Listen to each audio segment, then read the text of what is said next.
இன்னொரு முக்கியமான விஷயத்தையும் இங்கே நான் பதிய வைக்க விரும்புகின்றேன். மேகதாது பிரச்சனை தொடர்பாக கடந்த 13/11/2025 ஆண்டு அன்றைக்கு உச்சநீதிமன்ற தீர்ப்பு வெளிவந்த பிறகு 4/3/2026 அன்றைக்கு அன்றைய முதலமைச்சரான எங்களுடைய தலைவர் அவருடைய உத்தரவின்படி தமிழ்நாடு நீர்வளத்துறை அரசு செயலாளர் ஒன்றிய ஜல்சக்தி துறை செயலாளருக்கு ஒரு கடிதம் எழுதியிருக்கின்றார். அந்த கடிதத்தில் கர்நாடகா மாநிலத்துடைய மேகதாது அணை கட்டும் பிரச்சனை ஒரு நியூ டிஸ்பியூட் அப்படிங்கிறதுனால நதி நீர் தாவா சட்டம் 1956 படி The Interstate River Water Disputes Act 1956 அடிப்படையில் நடுவர் மன்றம் அமைக்கணும்னு ஒன்றிய அரசுக்கு கோரிக்கை வச்சிருக்கிறோம்.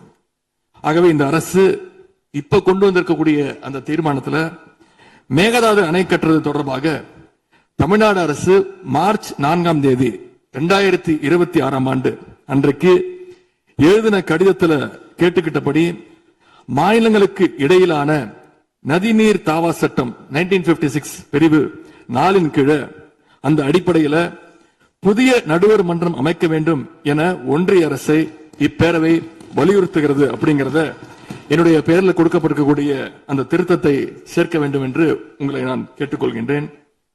கர்நாடகா மேகதாது அணை கட்டுறதை தடுக்க சட்ட ரீதியாகவும் பிரதமர் மூலமாகவும் இந்த அரசு எடுக்கின்ற அனைத்து முயற்சிகளுக்கும் திராவிட முன்னேற்ற கழகம் நிச்சயமாக துணை நிற்கும். மேகதாது அணை கட்ட முயற்சிக்கக்கூடிய கர்நாடக அரசை நாம அனைவரும் சேர்ந்து ஒற்றுமையாக இருந்து தடுத்து நிறுத்துவோம் என்று கூறி இந்த தீர்மானத்திற்கு எங்களுடைய முழு ஆதரவை நாங்கள் தெரிவித்துக் கொள்கின்றோம். அனு பேரவைத் தலைவர் அவர்களே, அதே போல இந்த ஆண்டு ஜூன் 12 மேட்டூர் அணையை திறக்காதனால இன்னைக்கு டெல்டா விவசாயிகள் கஷ்டத்துல இருக்கிறாங்க. குறுவை சாகுபடி இன்றைக்கு பாதிக்கப்பட்டிருக்கு.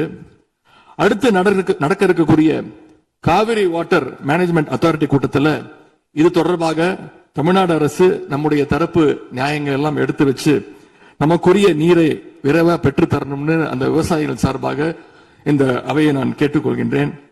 இறுதியாக எங்களுடைய கழக தலைவர் அவருடைய அறிவுறுத்தலின் பேரில் ஒரு முக்கியமான வேண்டுகோளையும் நம்முடைய முதலமைச்சர் அவர்களுக்கு நான் வைக்க விரும்புகின்றேன். இன்றைக்கு நாம நிறைவேற்றுகின்ற இந்த தீர்மானம் மிக முக்கியமான ஒரு தீர்மானம்.